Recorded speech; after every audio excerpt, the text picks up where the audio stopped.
Leo hii hapa tumepokea seti ya kwanza ya umwagiliaji. Kama unavyokumbuka, na katika eneo letu la umwagiliaji tumeligawanya kwenye maeneo mawili. Kuna miradi ya umwagiliaji mikubwa ambayo ndio ile miradi 780 ambayo mule ndani kuna miradi ya uchambuzi yakinifu, na tumeanza pia kujenga mabwawa makubwa pamoja na miradi mikubwa ya umwagiliaji nchi nzima.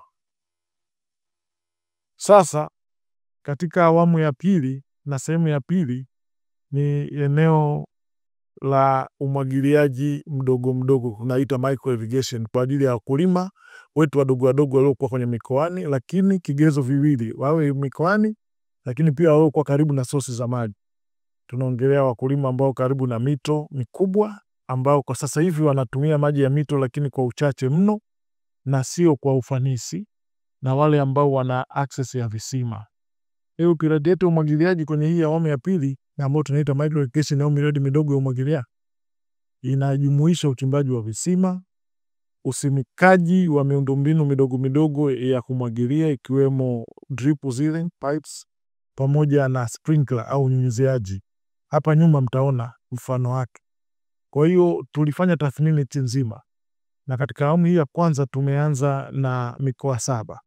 Mikoa hiyo ni Mara, Mwanza, Simiu, Kagera, Ruvuma, Geita na Tanga. Na katika mikoa hiyo 7, wilaya 16 tunaanza nazo kwenye awamu ya kwanza, ambao tutafikia vijiji 93. Katika vijiji hivi 93 tunategemea fikia wakulima 2264 ambao wakulima hata tumeshawabainisha, na ekari jumla zitakazomwagiliwa wa miundombinu hii ambayo tunaisambaza sasa hivi ni ekari takriban 4000. Na miundombinu hii inajumuisha nini sasa? Tunampatia mkulima pampu ambayo ina horsepower 10 ambayo ina uwezo kuvuta maji mpaka mita 500 kutoka kwenye chanzo cha maji. Tunampatia mpira wenye urefu wa mita 500. Mnauona huu mpira ambao hapa tunaonyesha jinsi unafanya kazi, ambapo sisi aina hii ambayo tunaisambaza sisi katika awamu ya kwanza inaitwa Jet 35 au Jet 35 ambayo ina uwezo wa kumwagilia ndani ya lisali moja kwa ekari moja. Kwa hiyo hawa wakulima ambao tumeunda kwa vikundi, kila kikundi kina watu 10, tunawapatia seti hii moja, na vikundi vyenye watu 30 tunawapatia seti hizi 3 au jozi 3 za miundombinu hii. Lengo letu ni kwamba tuachane sasa na ile masuala ya misimu, kwa sababu misimu ni kukosa mvua. Sasa hivi tunapoenda, wakati miradi mikubwa inaendelea kukamilika na inaendelea ujenzi, hawa wakulima wetu waliokuwa kwenye maeneo yenye vyanzo vya maji tunawapatia miundombinu sasa kwa kuweza kulima mwaka mzima. Wataweza kulima matuta, wataweza kulima mboga mboga, wataweza kulima mazao mbalimbali. Kama wenyewe ni mashahidi, mkipita kwenye upande wa Ziwa Victoria, wakulima wetu wapo wengi sana, nao wanasubiri mvua. Kwa hii ni sehemu ya majaribio ya mwanzo kusambaza, tutafanya tathmini, na baada ya miezi 6 tukija na awamu ya pili, hapo itaenda kwenye mikoa mingine, na pia tutakuwa tumeboresha zaidi baada ya kuwa tumeanza awamu hii ya kwanza.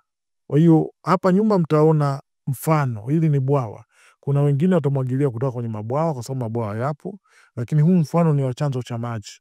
Na kuna wengine pia tutawachimbia visima na kuwajengea mabwawa haya. Kwa hata wale ambao wanachimbia visima, ambao tunaanza na visima 500, visima hivyo ukishavichimba unaweka sosi ya maji, miundombinu ya uhifadhi wa maji. Kwa mfano hapa nyuma waweze kumwagilia mwaka mzima. Na tunategemea waguse sana wanawake na vijana, ambao hawa ndio wanachangia sana kwenye kundi la mazao ya mboga mboga na matunda. Tuliwaita hapa kwanza tuwaonyeshe kitu gani kinafanyika, lakini pia katika kila jozi, kila kikundi ambacho kitapewa miundombinu hii watapewa pia na kitabu kinachoonyesha matumizi ya miundombinu hii, ni jinsi gani tutafanya maintenance, ni jinsi gani tunatakiwa tubadilishe oili lini na muda gani. Na pia tutaendelea kutoa mafunzo mikoani kwa mafundi wa kawaida kabisa wa mechanics pamoja na VETA. Na kwenye jambo hili pia tumewachukua VETA, tupo nao, ili tunapotoa miundombinu hii tuhakikishe inaendelea hata baada ya muda huu, ili kuwa na proper maintenance. Baadhi ya miundombinu mingi inakufa kutokana kutokuwa na proper maintenance, Lakini pia tunatumia programu hii kujenga uwezo wa vijana wetu wa ndani ya nchi hii, kwanza kusambaza. Na vifaa hivi vyetu tumeleta juzi Cape Williams, hapo zitapelekwa kwa hawa wakulima 2290 2264 2264 wakulima hawa wapo ni vikundi vya watu kati ya 10 na 30. Kila kikundi kinachofikisha watu 10 inapewa juzi moja. Na juzi moja inajumuisha pump ambayo mtaiona hapa, mpira wenye urefu wa mita 500, pamoja na kifaa cha umwagiliaji kama mnachokiona hapo, ambacho Kiingereza wanaita sprinkler, kwa Kiswahili ni kifaa kwa ajili ya unyunyizi wa maji kwa mimea. Kwa hiyo shilingi milioni 3.5 zilizotolewa na Mheshimiwa Rais mwanzoni wa mwaka huu ndio zimetuwezesha kununua vifaa hivi ambavyo ni jozi 250, na leo tunagawa jozi 200 na jozi 50 tutagawa kwenye mikoa ambayo inaendelea na ubainishaji sasa hivi. Na kama nilivyosema, ndani ya miezi 6 tutakuja na awamu ya pili, awamu ya 3, awamu ya 4, kwa sababu hii ni awamu ya majaribio. Na mfumo huu umeandaliwa kwa kusikiliza wakulima. Mwezi wa 6 mwaka jana tulitembea kwenye mikoa yote ambayo ina vyanzo vya maji kuwasikiliza wakulima, wanapenda waone nini tunaboresha kwenye umwagiliaji wao. Wakasema wanashukuru miradi mikubwa inayoendelea.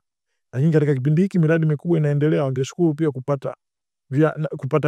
kupata vifaa ambavyo vingeweza kuwasaidia kumwagilia, hasa kwenye miradi kwenye mashamba ya mboga na matunda. Kama ambavyo amezungumza Katibu Mkuu, tayari tulishafanya upekuzi na usanifu wa maeneo yale ambayo tunategemea kugawa vifaa hivi, ambako ni ile mikoa ambayo ina vyanzo vya uhakika vya maji.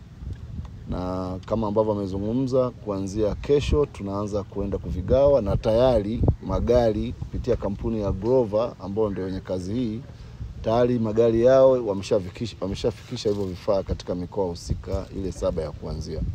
Lakini lengo la programu hii ni kuhakikisha tunakwenda nchi nzima kama ambavyo amezungumza Katibu Mkuu, lakini kwa maana ya pilot hii ni mikoa 7 ambayo tumeanza nayo. Wakati huo tunatengeneza seti nyingine ya mikoa ambayo itaendelea baada ya hii. Lakini nimesema yako maeneo mengi tunayotekeleza. Kuna swala la issue ya mifumo ya ugani. Unafahamu tuna idadi ndogo ya maafisa ugani.